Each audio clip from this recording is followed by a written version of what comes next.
नमस्ते दोस्तों, मेरे सुनो गवर्नमेंट चैनल में आपका स्वागत है। मैं हूं अनीता चौहान, पत्नी Shri Prempal Singh Chauhan, deputy manager, national fertilizers limited, Nangal. आज के वीडियो में एम्प्लॉइज पेंशन स्कीम से संबंधित एक नई जानकारी देने के लिए मैं आप सबको मेरे हस्बैंड श्री प्रेमपाल सिंह चौहान से मिलवाती हूं, जो इस विषय के जानकार है। तो चलते हैं। दोस्तों नमस्कार, उम्मीद करता हूं आप सब लोग बहुत अच्छे होंगे। दोस्तों ईपीएस के ऊपर जो हमारी ये सीरीज चल रही है, मैं उसी सिलसिले में आज बहुत मोस्ट इंपॉर्टेंट वीडियो आपके सामने लेके आया हूं, जानकारी लेके आया हूं। बेसिकली वीडियो तो क्या, हम जानकारी कहेंगे कि हम जानकारी लेके आए हैं। दोस्तों मैं लॉ का स्टूडेंट हूं और अभी मैंने कुछ दिन पहले पढ़ा, एक लॉ मैगजीन है, यह है विजिलेंटिपस नॉन डोरमेंटिपस जूरा सबवेनियंट। ये लैटिन मैगजीन है जिसका अर्थ यह होता है the law assists only those who are vigilant and not, main बात यह है, and not those who slip over their rights. लैटिन में इसको जब अर्थ किया गया तब भी उन्होंने कहा कि the law assists those that are vigilant with their rights and not those that are sleep their upon. यानी आप अपने अधिकारों के प्रति जो लोग जागरूक रहेंगे, जो लोग विजिलेंट रहेंगे, लॉ केवल उन्हीं लोगों को असिस्ट करता है, और जो लोग अपने अधिकारों के प्रति सोए हुए हैं, जागरूक नहीं है, उनकी लॉ कोई भी मदद नहीं कर सकता। ये हमारे देश में सुप्रीम कोर्ट के भी कई डिसीजंस हैं जिसमें जब हम 15 साल और 20 साल बाद केस में कोर्ट में पहुंचते हैं तो कोर्ट उन केसेस को रिजेक्ट कर देता है डिले एंड लेचेस की वजह से। तो आज मुझे लगा कि यदि ईपीएस के जो हायर पेंशनर्स हैं जिन्होंने सबसे पहले केस किए, यदि वो सोए होते तो आज हम ईपीएस की चर्चा नहीं कर रहे होते, ईपीएस हायर पेंशन की चर्चा कर ही नहीं रहे होते, क्योंकि ईपीएफओ तो पेंशन देना ही नहीं चाहता, ये हम अच्छी तरह जानते हैं। तो यानी जो हमारे शुरुआत में जिन लोगों ने 2007 में ही केस किए, उन्होंने कितनी हिम्मत दिखाई होगी और कितना जज्बा जुटाया होगा, मैं उनके जज्बे को सलाम करता हूं। और आज उन्हीं की वजह से 15 साल बाद, 17 साल बाद आज हम ये इस जगह पर पहुंचे हैं कि हम इस स्थिति में हैं कि इसकी चर्चा कर सके। मैं आपको याद दिलाना चाहता हूं, मैं कहना भी चाहता हूं कि मैं आरसी गुप्ता, जिनके नाम पे जो सुप्रीम कोर्ट का केस हमने जीता 2016 में, गुप्ता जी ने जीता और जिसकी वजह से लोगों की पेंशन स्टार्ट हुई, उनको पेंशन का हम जनक कह सकते हैं। ईपीएफओ हायर पेंशन का जनक यदि हमें किसी को कहना है तो हम आरसी गुप्ता जी को कह सकते हैं। ये आरसी गुप्ता जी 2008 में रिटायर हो चुके हैं हालांकि, लेकिन एचपी टूरिज्म डेवलपमेंट कॉर्पोरेशन में शिमला में जनरल मैनेजर थे। ठीक है जी। इनके साथियों ने, इनके साथी मिस्टर आरसी आई के भारद्वाज, ये भी जनरल मैनेजर थे, ये डिप्टी जनरल मैनेजर थे उस समय। डीआर गुप्ता जो सीनियर अकाउंट ऑफिसर थे, Mohanlal Paul Vashishth and BD Bhanwal senior assistant and Hariram Chauhan, इन 6 आदमियों ने, इनके और भी साथी हैं जिन्होंने इसमें बहुत मेहनत की और सबसे पहले इस सीडब्ल्यूपी को इन्होंने हिमाचल कोर्ट में दाखिल किया। जब इन्होंने देखा कि इनके जो अधिकार हैं, जो इन्होंने पेंशन का केस उठाया था, वो ईपीएफओ ने रिजेक्ट कर दिया। हम तभी कोर्ट में जा सकते हैं जब ईपीएफओ रिजेक्ट कर दे। तो इन्होंने फर्स्ट टाइम एप्लीकेशन दी 2005 में ही, उस एप्लीकेशन को ईपीएफओ ने रिजेक्ट कर दिया। ईपीएफओ ने रिजेक्ट कर दिया, तब उन्होंने ये निर्णय लिया कि हम हिमाचल हाई कोर्ट में केस करेंगे और ये इस केस को जीते। 13 मार्च 2012 को यह जजमेंट आया था। तो इस केस की हम थोड़ी थोड़ी चर्चा करेंगे और जानेंगे कि यदि मैं, इसीलिए आज मैं मैक्सिम लेके आया था कि यदि इन साथियों ने यह केस न किया होता तो शायद हम आज इसकी चर्चा, हालांकि और भी दूसरे साथी हैं जिन्होंने केरल कोर्ट में केस किया था, और उन्होंने भी 2007 में ही किया था। हम आगे कभी उनकी भी चर्चा करेंगे। ये एक फिर दूसरी रिट, जैसे हम फर्स्ट टाइम हमारे कुछ साथी केस कर देते हैं, फिर बाद में कुछ साथी उसमें इन्वॉल्व हो जाते हैं, तो 2011 में फिर एक रिट दायर की गई, जो 760 नंबर ऑफ 2011 थी।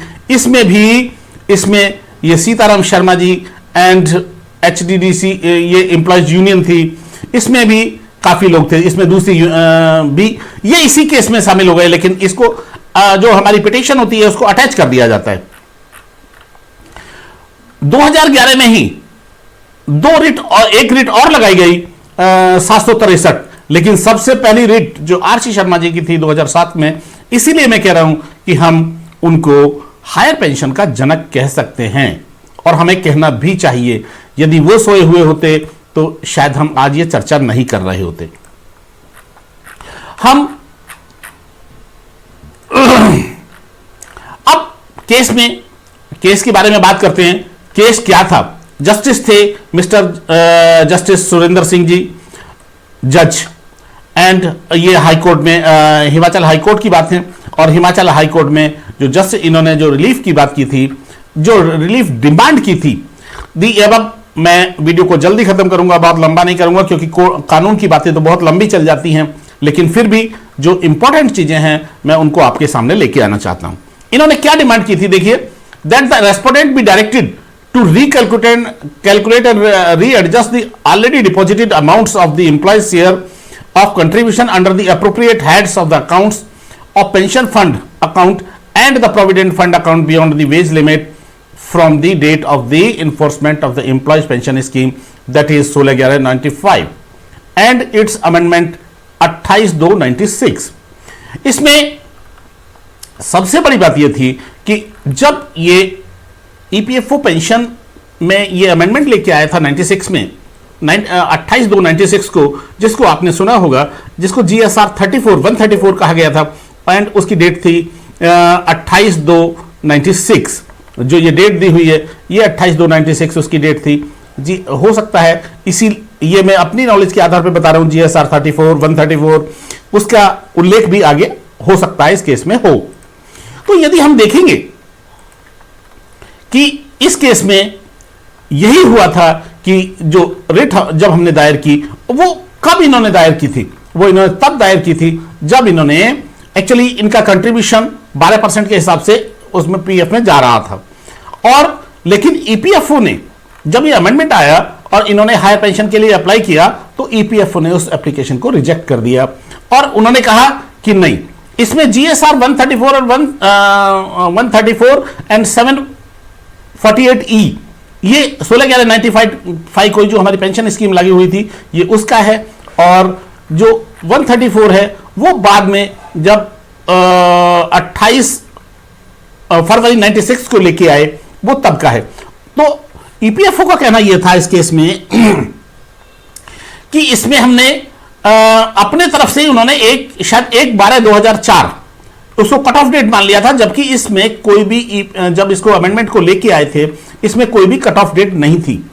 इसीलिए इन्होंने हायर पेंशन की डिमांड करते हुए एक लेटर लिखा था, और वो employees provident fund organisation regional office को ये लेटर लिखा था। इन्होंने देखिए ये लेटर लिखा था। जब इनके लेटर लिखने के बाद में ये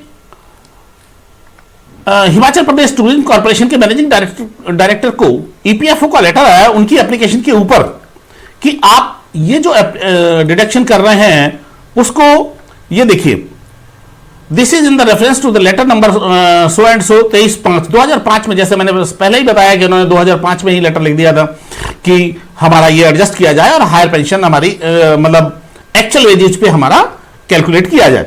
तो इन्होंने लिखा था, this is in this connection the matter was referred to the head office, यानी शिमला का जो रीजनल ऑफिस था उसने हेड ऑफिस को रेफर किया था ये इसको।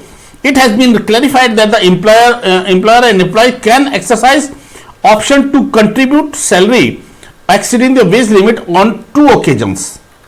ये जो 2 ओकेजन्स थे, जबकि ये उसमें जब हम अमेंडमेंट लेके आए थे GSR 134, उसमें ये नहीं था, उसमें ये कंडीशंस नहीं थी। ये कहते हैं अब immediately on and from the date of commencement of the scheme, यानी 16/11/95 से या तो आप कर सकते थे या जैसे ही आपकी बेसिक। दूसरा पॉइंट है immediately on and from the date of salary exceed the statutory limit of 6500 at present, यानी जैसे ही 2001 में हमारी 6500 लिमिट हुई थी, तो 6500 लिमिट क्रॉस हुई हो या फिर आपकी एक्चुअल बेसिक 6500 से ज्यादा हुई हो या 16/11/95, केवल इन्होंने यही बताया कि केवल 2 ही बार में आप इसे कर सकते थे, अदरवाइज आप नहीं कर सकते, और इस तरह इनकी एप्लीकेशन को रिजेक्ट कर दिया गया। Hence, the permission to contribute higher wage is hereby rejected. ये प्रोविडेंट फंड कमिश्नर ने managing director Himachal Pradesh tourism corporation को लिख के दे दिया। जब इनका केस कैंसिल हो गया, इन्होंने वहां पे कैंसिल हो गया, तब इन्होंने कोर्ट का रुख किया था और GSR 134 एंड इनके इस डिसीजन को कोर्ट में चैलेंज किया था, जिसमें ये हमारी 2007 में ये रेट दायर की गई और उसमें ये कहा गया कि हमारा जिस डेट एक्चुअल 6500 से ऊपर हमारी जितनी भी सैलरी है या पहले 5000 से ऊपर है, उसमें 8.33% हमारा एक्चुअल काटा जाए, क्योंकि हम पीएफ में 12% दे रहे हैं पहले से ही बहुत से ऑर्गेनाइजेशंस जिनका 12% कट रहा था वो दे रहे थे। इन्होंने लेटर क्या लिखा था? कंट्रीब्यूशन रिगार्डिंग, ये वही लेटर है जो एम्प्लॉइज प्रोविडेंट फंड ऑर्गेनाइजेशन को इनकी तरफ से लिखा गया था। Regional provident fund commissioner Shimla के लिए इन्होंने लेटर लिखा था। ये असिस्टेंट पीएफ कमिश्नर हैं, इन्होंने नहीं लिखा था, ये जो शिमला के कमिश्नर हैं, इन्होंने हेड ऑफिस को भेजा होगा, मुझे लगता है ये वो लेटर है। Yes, Bhupendra commissioner, assistant PF commissioner pension, इन्होंने सेम ये लेटर जो है ये इनको हेड ऑफिस को भेजा था और उसके बेस पे उन्होंने वो कैंसिल कर दिया था। और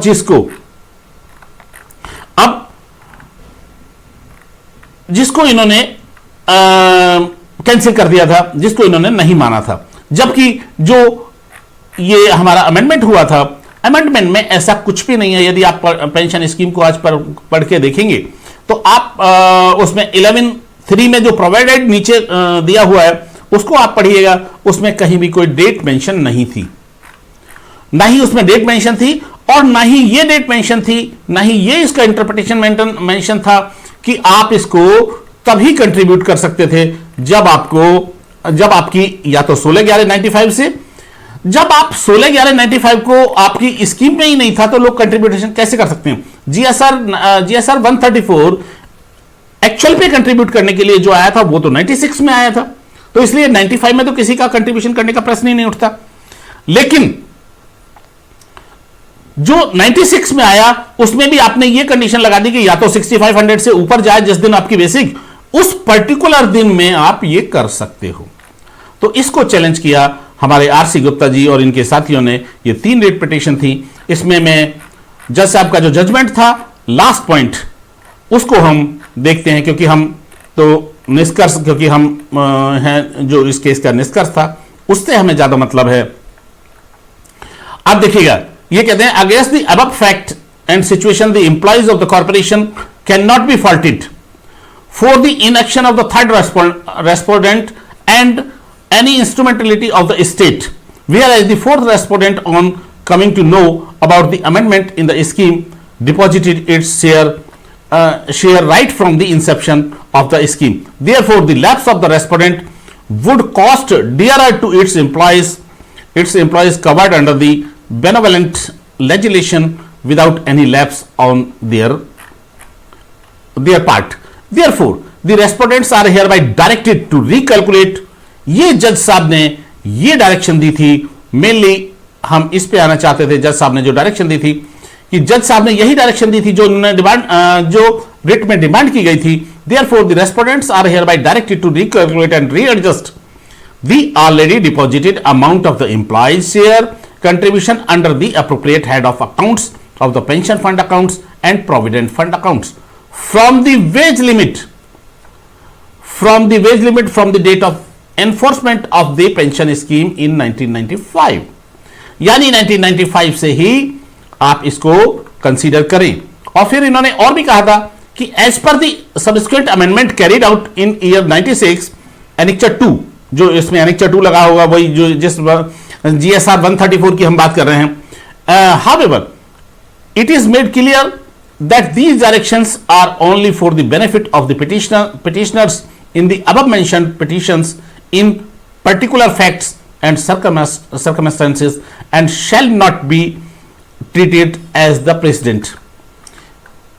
तो ये जज साहब ने डिसीजन इनके फेवर में दिया था, यानी ये यूं कह सकते हैं कि 2012 में आरसी गुप्ता जी और उनके साथी और जिन्होंने बाद में 2011 में 2 रिट और दायर की थी, वो लोग ये सफल हुए थे कि उनका जो पैसा 12% ईपीएफ में जा रहा है उसको ईपीएस में एम्प्लॉयज प्रोविडेंट फंड में जा रहा है, उसमें से 12% में से एक्चुअल 8.33% उनकी एक्चुअल बेसिक पर एडजस्ट किया जाए।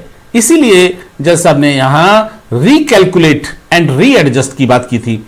ये देखिए, इसलिए जज साहब ने यहां ऑर्डर जो दिया था, डायरेक्शन जो दी थी, वो रीएडजस्ट एंड रिकैलकुलेट की बात की थी कि इस अमाउंट को रीएडजस्ट किया जाए। Consequently all the petition mentioned above are accordingly disposed of in aforesaid terms so that the pending application if any. तो ये 2012 को ही ये डिसीजन हमारा आया था। जज थे सुरेंद्र सिंह जी।